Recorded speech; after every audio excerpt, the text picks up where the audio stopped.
The views expressed are not those of local community broadcasting, WYML LP, or its management, volunteers, or underwriters. During the show, we have Carey Rothbardt from Get AMBA, and I know Carey from several networking groups, and also our children go to school together, which we found out later. We didn't really know that when we first were introduced to each other, but we are in several groups together. And I wanted to introduce Carey as a good, solid guy. And Get AMBA has to do with coverage if you need an ambulance ride to the hospital. Now, I was skeptical, so I called my insurance company and I said, am I covered if I were to need a 911 ambulance ride to the hospital? And I got the answer of, well, it's complicated. What do you mean? So they said that typically municipalities or fire departments do not contract with insurance agencies. Therefore, the patient gets the full bill. And that, when I was in public safety, then this was 15 years ago, it was $750 for a ride to the hospital, not including any meds that were administered or any other add-ons. So that's just from what I remember. I'm guessing today it is much, much more. So, and Carey's kind of laughing. You can hear him in the background. Carey, why don't you go ahead and tell everyone, what is your origin story? Tell us about your background in small business. Sure. Marcus, thank you for having me on your show today. I really appreciate that. It's an honor to be here. First of all, I just want to say, when you say Get AMBA, actually, our website is getamba.com. It's just a website that kind of talks about AMBA. The actual organization is called AMBA, but no big deal. We can still get it, right? So it's all good. One thing I will tell you, I've always been in sales for almost 30 years. My background actually has been in investments, insurance, banking. That was my background. I even did some business brokerage and helping people buy and sell businesses at one point. It's funny because I was working at a company where I was doing, well, let me go back. I was working for a company for 14 years. It was called Mutual of America, and I did retirement planning.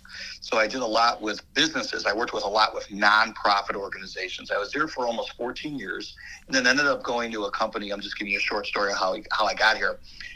I ended up at a company called Insperity, where I was doing HR outsourcing, more like what they call professional employee organization. It's called a PEO, and they work with small businesses to give them more buying power when it comes to the ABCs of a business: administration, benefits, compliance, and culture. Every business needs that. Well, COVID hits, and I'm there 2 years, and I say, it's been a long time that I've been working for people, and I love working for people, but I got to do my own thing. I wanted to start my own business, and COVID really gave me that opportunity. So I ended up opening a staffing and recruiting company, and I still have the recruiting company. And I was doing that for about almost 4 years.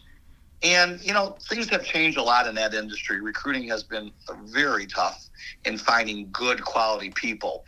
But I still decided to stay with the company. But then I was approached by a company called AMBA, which we're talking about today. And last year I said, no, I'm really not interested. I'm too busy doing this, trying to make this work. And then this year they came to me, and my recruiting business is a little slow just because people aren't hiring. But I still have the doors open, as I said. So AMBA came to me and they said, Carey, we need help with, we love your background. We would love for you to help us find retired and active teachers and even the public, people even in the fire protection area, like you said, Marcus. We do a lot with associations. And so they wanted me to help them because they thought that my niche and what I did for almost 30 years with investments insurance, this is just insurance, of course, was definitely a beneficial thing. So I ended up joining them. I've been there with them about 18 months now, and it is great. I talk to so many retired teachers, and I love talking to them because my wife is one. And Marcus, I think your wife's a teacher as well. She is. Yes, she is. Yeah. Absolutely. And that world is amazing. I mean, the thing about it's funny. I'll ask my wife sometimes. I'll say, hey, do you know what your 403B is? And she's like, huh?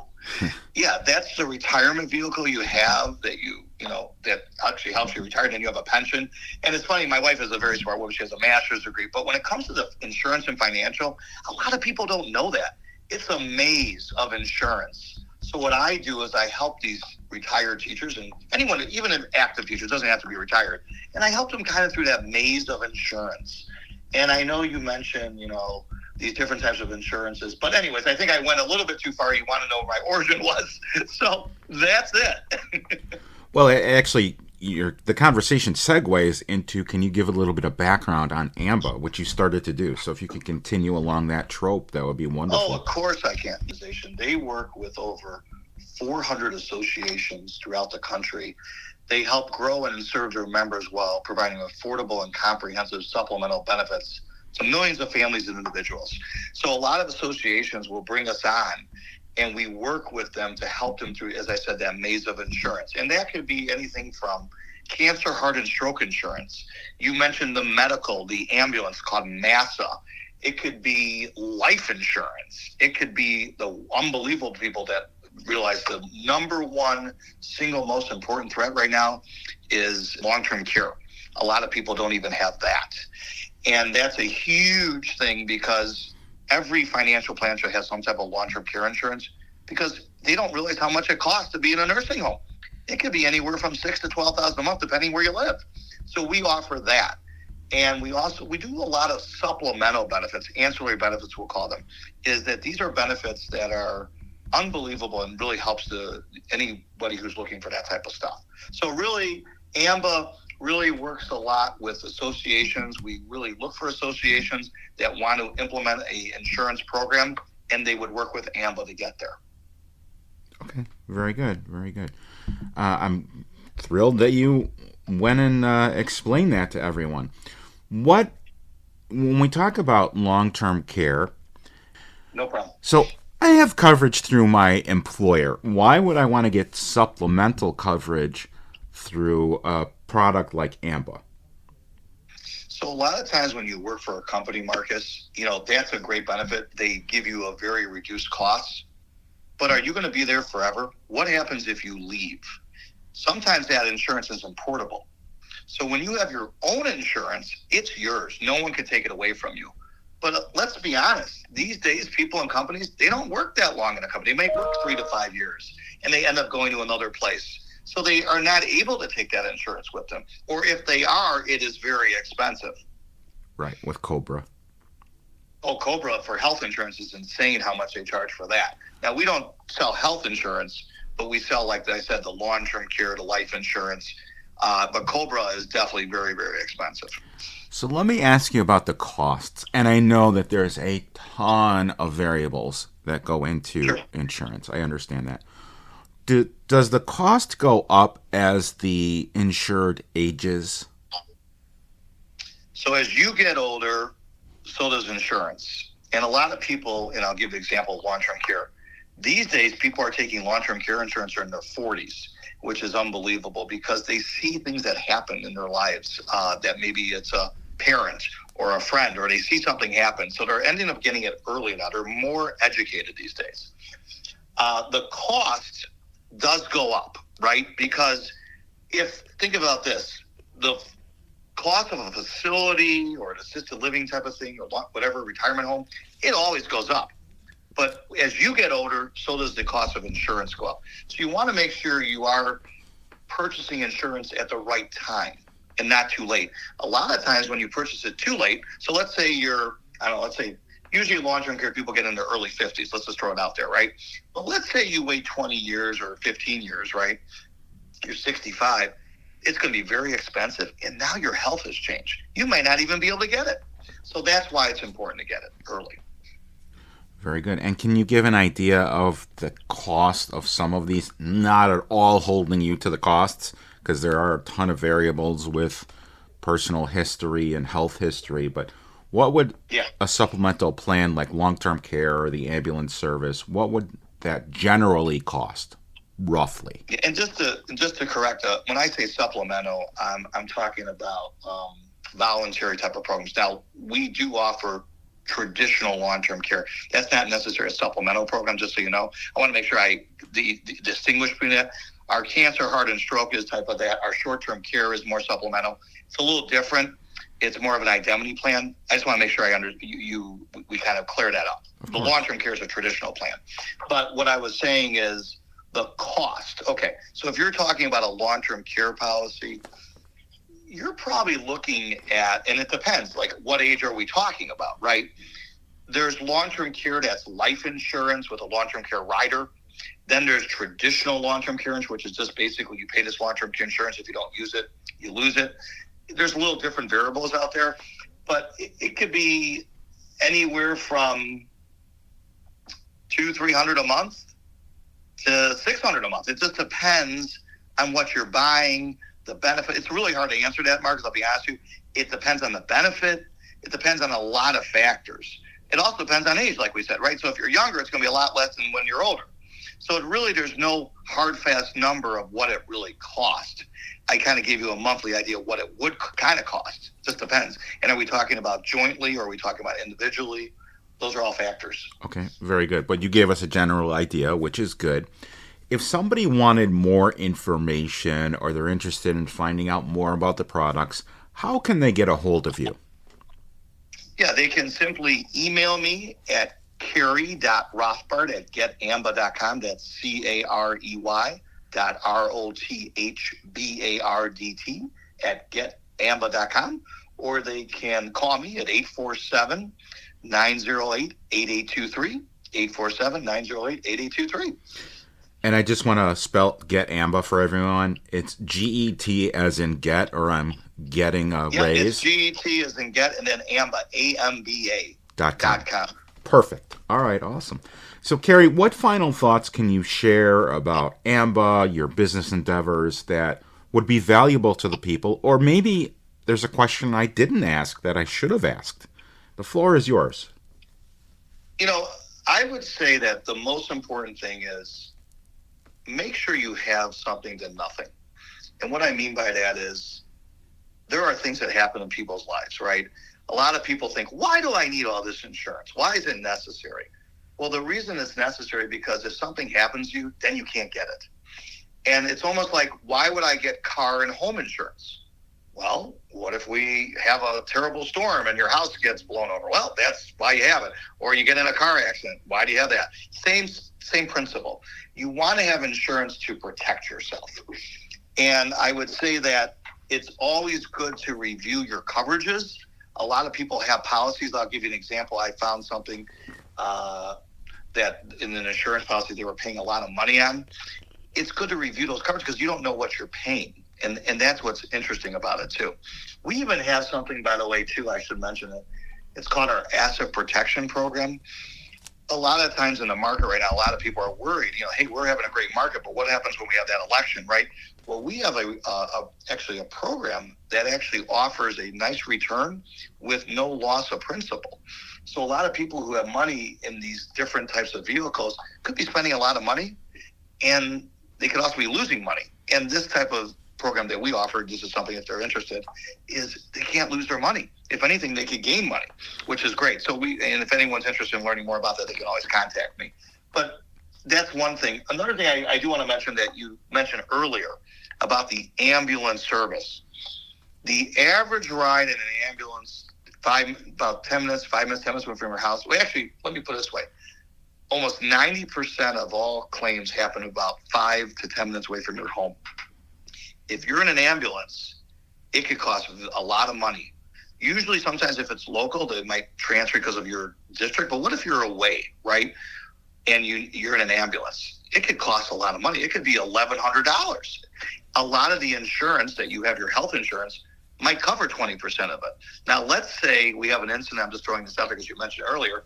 You're out of state. You're out of the country. And you remember when we had that, everyone was on a cruise ship and COVID hit. Right. And they had to take these people in a helicopter. How much do you think that cost? It was insane. It could have been $30,000, $40,000. A lot of people could become bankrupt from something like that. That's why this MASA, that's something that we offer. It takes care of everything. No deductibles, no copays, nothing.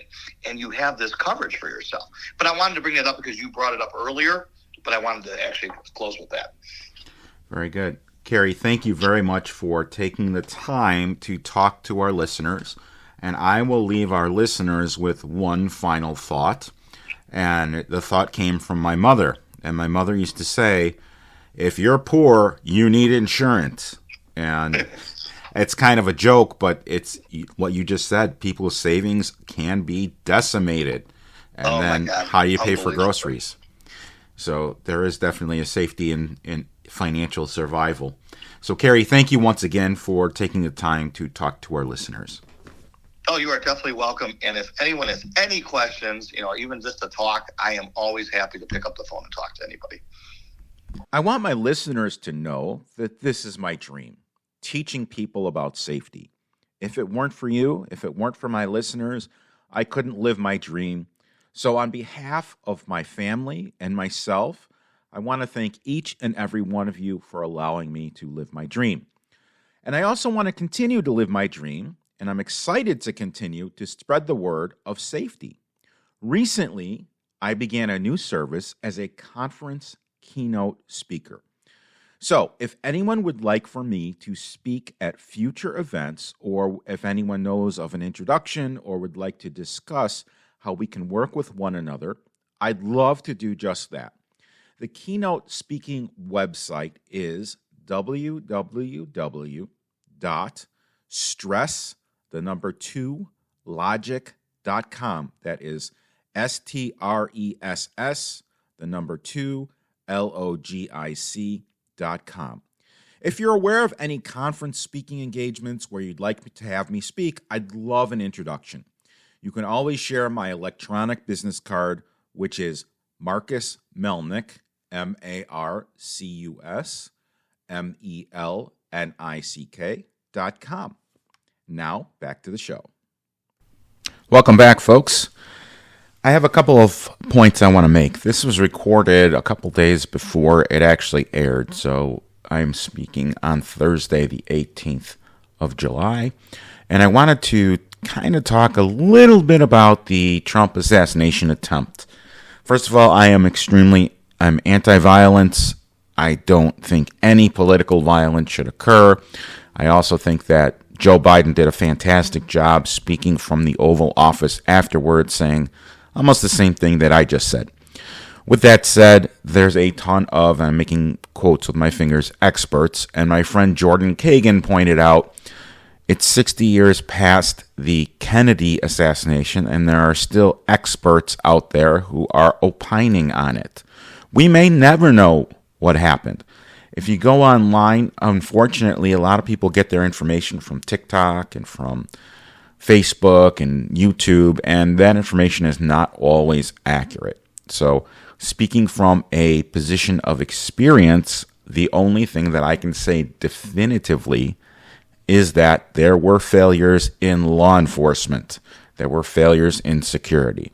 What they are, how they occurred, I don't know. There's been a meme and a video circulating about a female Secret Service agent next to the president trying to get her gun out of her holster and fumbling with it and saying, oh, well, hey, great job on the DEI hire. Look, in a stressful situation, although people train for it, the human stress response produces blockers, cognitive blockers, perceptual blockers. It's very possible she fumbled it because she was having an adrenaline dump. She didn't drop it. She just didn't get a good hold of it. Hey, it happens. It's a stressful situation. So I don't necessarily fault her unless there's more information that came out. So just be careful, be cautious. And I've said this before, be cautious on who you listen to, what rhetoric you buy into. Wait for the real facts to come out. The trouble with that is that the media doesn't always report the real facts. With that said, I'm continuing to get contacted by people who have taken lessons or concealed carry classes from other instructor companies. And holy cow, there are some great instructors out there, and there are some very poor instructors out there. So I thought I would bring up again what the listener should look for when they are hiring either a firearms instructor for lessons or concealed carry. First, They want to make sure that the Illinois State Police recognizes the individual as a concealed carry instructor. Whether you're getting one-on-one as a private lesson, you'll never carry concealed, it shows that the person was fingerprinted, that they were approved by the state. It establishes a little bit of authority on the topic. It's not the only authority producing information. The other thing is you want to figure out is what is the length of time in business. There are people who are out there who hang a shingle and say, oh, yeah, I just got certified as a firearms instructor. I've been doing this for 4 days. And they undercut other people with prices, and all of a sudden people are going there, and they may not be getting the highest quality instruction, as I have seen people contacting me over and over, asking some seriously simple questions that should have been answered in class and should be answered by that firearms instructor. So working in the gun industry, I know that one of the places I worked, whenever there was a call for a question for a concealed carry instructor, that call never got returned. I would say go to the person who taught the class and ask the questions. I'm always happy to answer questions. And again, my electronic business card is marcusmelnick.com. That is marcusmelnick.com. You can certainly call me.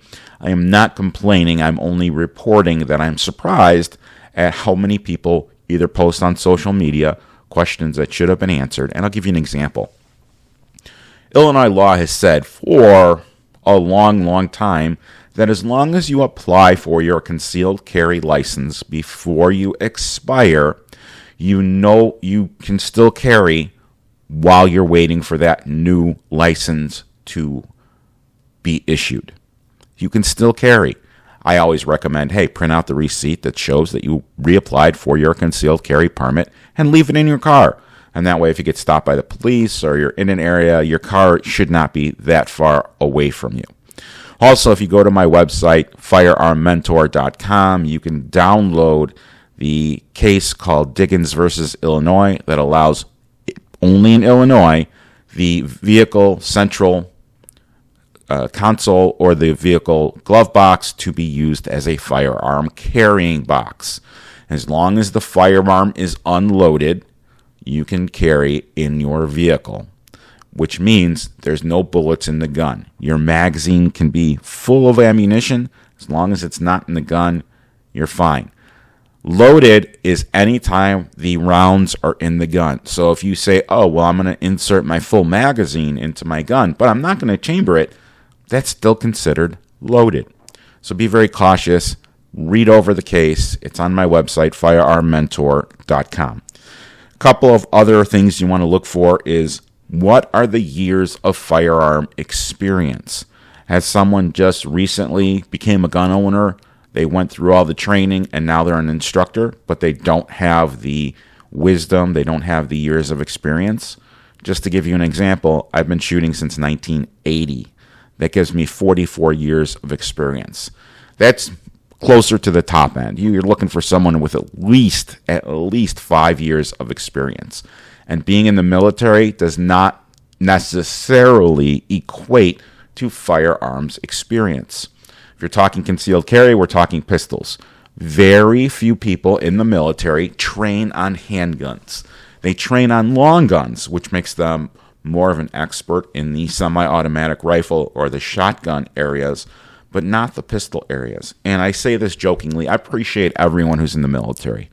And everyone thinks this is a joke, but I say, hey, do you know how the Navy fights? And everyone kind of laughs a little bit. I said, well, they press a button and a missile goes over the horizon and hits a target. It is remote. It is from drones. It is from an airplane. It is not engaging in a shootout with a handgun. So be cautious of somebody who says they were former military. Be cautious of people who say they are former cops. I know cops that are not gun people, which is perfectly okay. They gravitate towards the different part of law enforcement, not necessarily guns. Maybe they gravitate towards helping people with domestic abuse or juvenile law. There's a ton of specialization. that are non-firearm. Evidence collection is a non-firearm specialty or expertise within law enforcement. So you got to figure out what their expertise is. One question I never get asked is, are you insured? Yes, you need to be insured to be a firearms instructor. The big thing that I recently started looking up some concealed carry companies, they're not licensed as businesses in the state of Illinois. In the state of Illinois, if you go to cyberdrive, cyberdrive.com, you can look up if somebody claims to be a business. You can look me up if you want. I am a certified business within the state. I have an EIN number. And then what are some success stories? One of my success stories is I had a student who stopped a school shooting. I have another student, and he's disabled, and he was able to save his life based upon what happened in the class, what he learned. So what are their success stories? Finally, are they going to stand behind you in court? Are they going to go to court and say, yes, this is what I taught? Or do they have no experience in court? I've been an expert witness in court on a couple different cases. I back up my people 100%. I'm available to them with questions, and I encourage everybody to reach out to me.